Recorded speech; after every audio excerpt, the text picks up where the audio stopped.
Syracuse kicked off the 2022 campaign in style after it picked apart the Louisville Cardinals 31-7 Saturday evening. Boston College has beaten Syracuse just twice in the past 8 years, and with the way things are going early on, you probably would have thought BC had a good chance at making it 3. The going has been tough lately for Syracuse, but after today's beatdown by the hands of Georgia Tech, there's a new low point in this 22-23 season. The Syracuse Orange marched into J.S. Coyne Stadium and walloped the Stanford Cardinal today 4-0. All 4 of SU's goals came on 4 penalty corners, and that's something FK Vanden Nieuwenhof says the team has been working on, and it really showed tonight.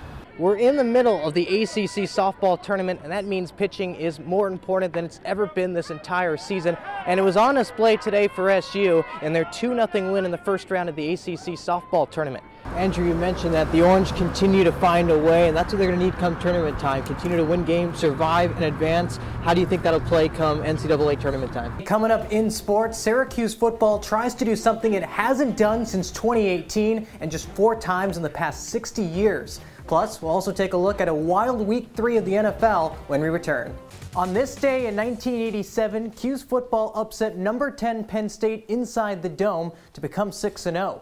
35 years later, the Orange host 15th-ranked NC State with a chance to match that 87 team. Mets fans saw their ace Jacob deGrom leave New York for the Texas Rangers, but barely 3 days later, they've already replaced him. Reigning Cy Young Award winner Justin Verlander has agreed to a 2-year, $86 million contract, making him and teammate Max Scherzer the highest-paid pitchers in the sport. The future Hall of Famer had one of his best seasons of his career at age 39, and that was coming off of major elbow surgery. As for Coach Gary Gates' last head coaching stop, the 'Cuse women kicked off their season Saturday against Northwestern, the same team that booted him from last year's NCAA tournament. Syracuse ended up knocking off the 4th-ranked Wildcats by 1, but as for what's ahead, it'll be a weekend full of turtles, as the women also play Maryland, with this one coming in the Dome on Friday. Keeping things on the gridiron, SU football became bowl eligible for the first time since 2018 back in October, and now a month and a half later, it finally knows it's going to Yankee Stadium.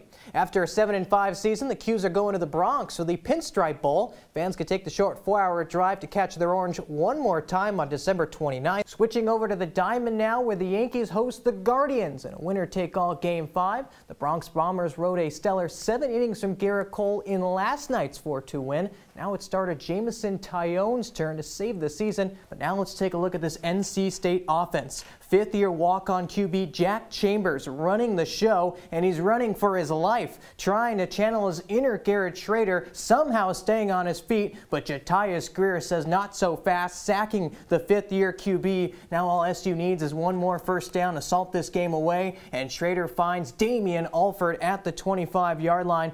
Then all of a sudden, Ange Bradley's squad wakes up, and in a big way. Charlotte DeVries swipes the carpet and sends a heat-seeking missile. That ties the game up at 2, and this is where the dam finally breaks. DeVries, right place at the right time, puts the 'Cuse out in front.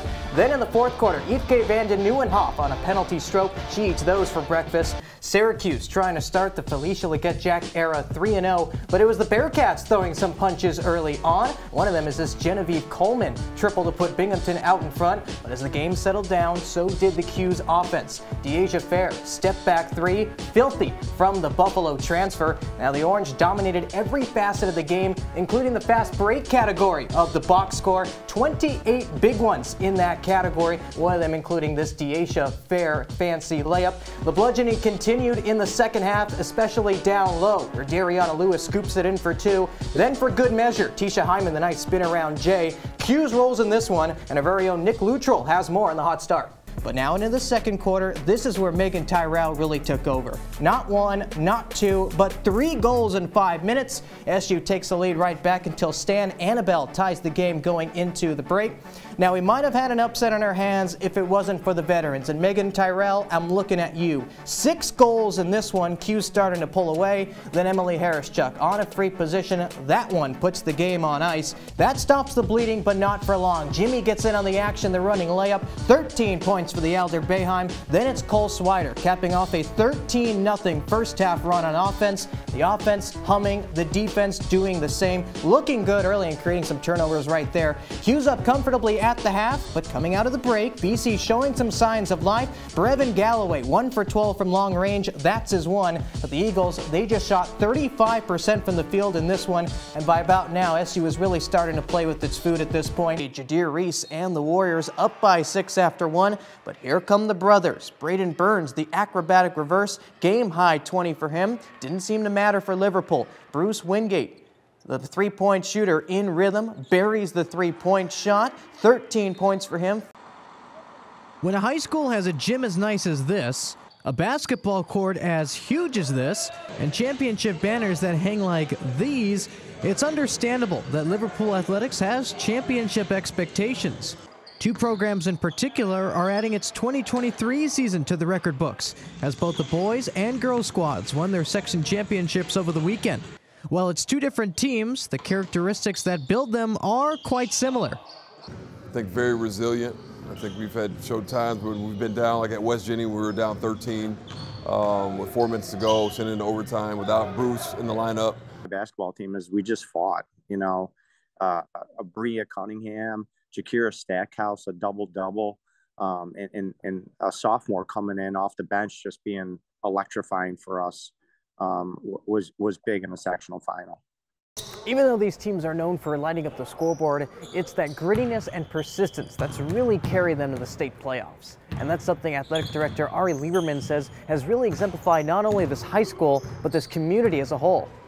Resiliency, you know, toughness is not just physical, right? Toughness is mental, you know, you get down. You know, you get down on your team, you get down on yourself. You know, you get upset with a coach, your parents upset with you, you know, all those things, you know, your mental toughness and persevering through those things is something that we're kind of made of here. The success on the court may play into Liverpool's mantra of winning, but in the high school game, it's more than that. You know, anytime you win, it's great for the community and great for the programs. We do a lot of winning here at Liverpool. It's our expectation. You know, that's why we're here, but it's about process and how you get to the wins, which is important for us here at Liverpool, but we expect to win. The goal is simple, adding those state championship banners that remind players that they too can achieve immortality when that final buzzer sounds. Reporting in Syracuse, Anthony Vasquez, NCC News. Welcome back, everybody, to On the Bench. He's John Dales. I'm Anthony Vasquez. And John, what is better than tournament time in college sports? Welcome back to Orange Press Pass, everybody. We got the game back at the desk. Andy Claff, Andrew Saliver. I'm Anthony Vasquez, and we're here to pop the hood and dig deeper into Syracuse's drubbing over Oakland, 95-66, your final. We've got both basketball teams, both lacrosse squads, sprinkling some softball, and you have yourself a jam-packed schedule. So let's waste no time and jump into our headlines of the week. It really is a two-horse staff for SU, starting out with Ariana Adams. She's really settled down in the rotation as a reliever, and the fifth-year grad transfer from Texas really offers a veteran presence to this already young rotation. It's an orange offensive onslaught in the JMA Dome. Syracuse with a 5-goal lead on UAlbany, 9-4 your score. And with that, we welcome you guys into the ACC Network Halftime Show. Anthony Vasquez, Luke Schwartz here in our Newhouse studios. And Luke, let's get right into it. Syracuse built that early lead in the first half, then came Albany, and then Syracuse really put it on late in that first half. What happened between the third quarter and the fourth quarter to give them some sort of spark?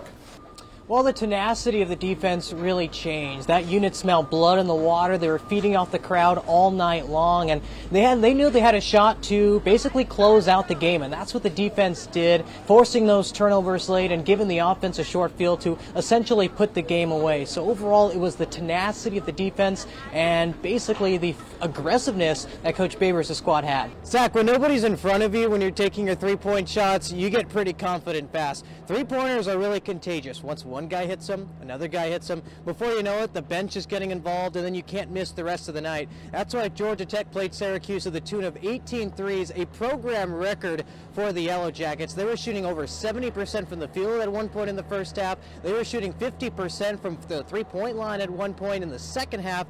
Georgia Tech just really couldn't miss tonight, exposed in that 2-3 zone. Anthony, thank you so much. A lot of questions still to be answered here. Where exactly does this leave the rest of the coaching staff now? The rest of the coaching staff basically moves up a rank. Gerry McNamara has been announced as the associate head coach, the number 2 man behind Coach Red Autry.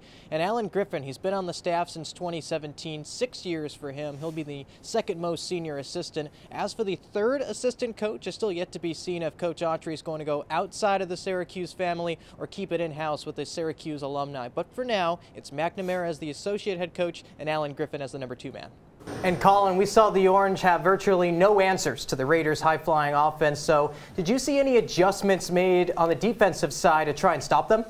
And now we bring in Leo Silverman, the man who saw it all go down in the Dome. And Leo, let's get right into it. Did you see any defensive adjustments tonight for Syracuse, considering Duke was shooting the lights out of the Dome?